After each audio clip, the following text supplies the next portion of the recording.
Hello বন্ধুরা, শেষ পর্যন্ত রুডিকে খুন করলো রূপা, কিন্তু সেই দোষ নিজের কাঁধে তুলে নিল দীপা। হ্যাঁ বন্ধুরা, আমরা এমনটাই দেখতে পারবো অনুরাগের ছোঁয়া ধারাবাহিকের আগামী পর্বের আপডেটে। তো কি কি ঘটতে চলেছে তা জানতে পুরো ভিডিওটি না টেনে একটি লাইক দিয়ে শেষ পর্যন্ত দেখতে থাকো।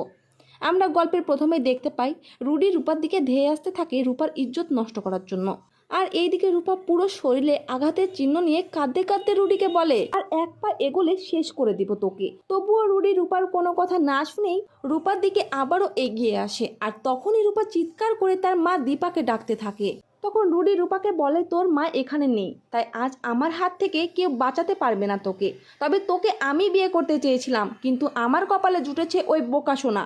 ঠিক সেই মুহূর্তে কোনো উপায় না পেয়ে পাশে থাকা একটা ফুলদানি দিয়ে রুডির মাথায় আঘাত করতে থাকে রূপা। আর একটা পর্যায়ে গিয়ে প্রচণ্ড আঘাতের কারণে রুডি মারা যায়। আর এইদিকে রূপা আতঙ্কে চিৎকার করতে থাকে। আর তখনই সেখানে হাজির হয়ে যায় দীপা।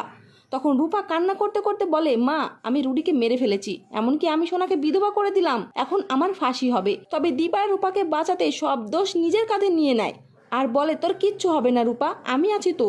তো বন্ধুরা, এরপর কি ঘটতে চলেছে তা জানতে আমাদের চ্যানেলটি অবশ্যই সাবস্ক্রাইব করে রাখবেন।